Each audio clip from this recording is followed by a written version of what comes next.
আজ আমি আপনাদের সঙ্গে শেয়ার করছি ঢ্যাঁড়সের একটা নিরামিষ রেসিপি। এই রেসিপিটি কিন্তু একটু অন্যরকম ভাবে আমি তৈরি করছি, আর এর স্বাদ কিন্তু গরম গরম রুটি পরোটার সঙ্গে দুর্দান্ত খেতে লাগে। একঘেয়েমি ভেন্ডির তরকারি খেতে খেতে যখন আর ভালো লাগবে না, তখন একবার এরম ভাবে এই ধনিয়া ভেন্ডির এই রেসিপিটি তৈরি করে কিন্তু খেতে পারেন। মুখের স্বাদ কিন্তু একেবারে বদলে যাবে।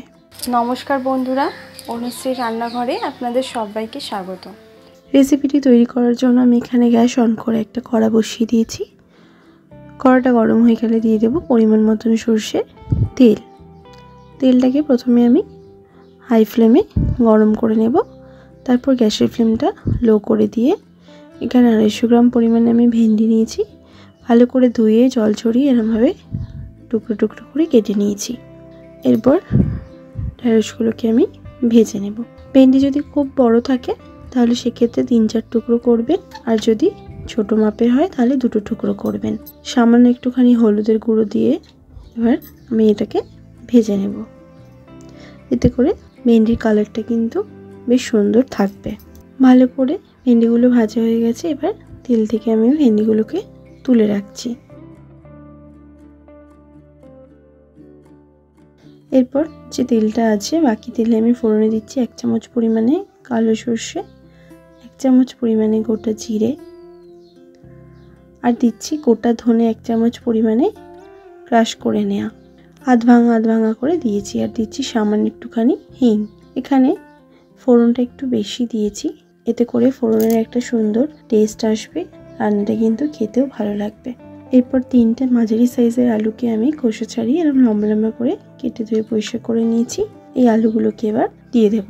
আলুগুলোকে দিয়ে একটুখানি এবার ভেজে নেব। প্রথমে এই রান্নাটা কিন্তু পুরো জল ছাড়াই হবে।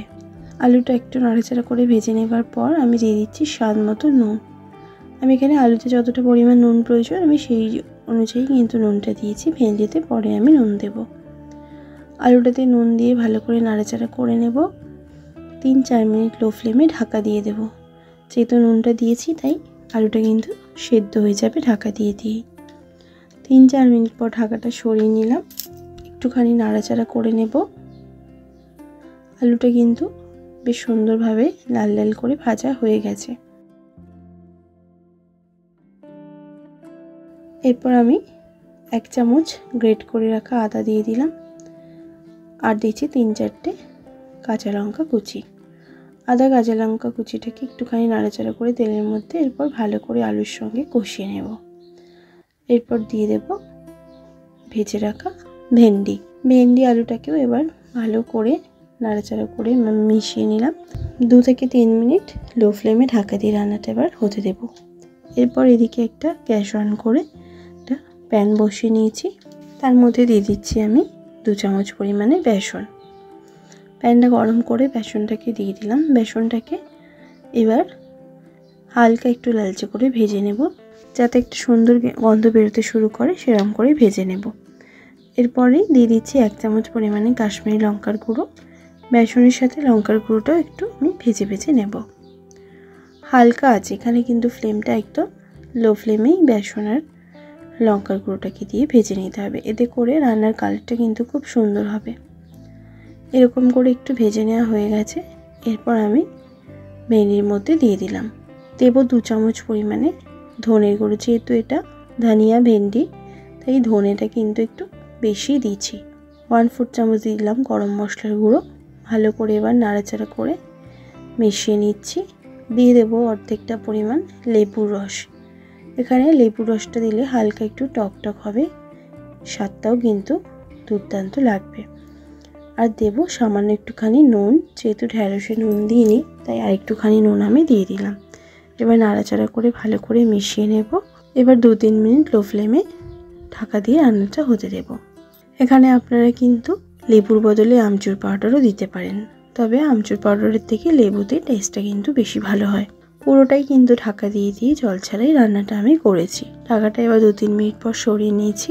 রান্নাটা কিন্তু এবার আমার অলমোস্ট তৈরি হয়ে গেছে।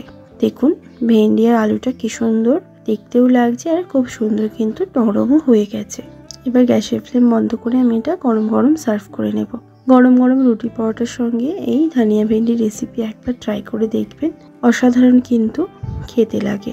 আর আপনারা যদি টিফিনেও দিতে চান কিংবা লাঞ্চ বক্সেও দিতে চান তাও কিন্তু দিতে পারেন। আর এটা সম্পূর্ণ একটা নিরামিষ রেসিপি।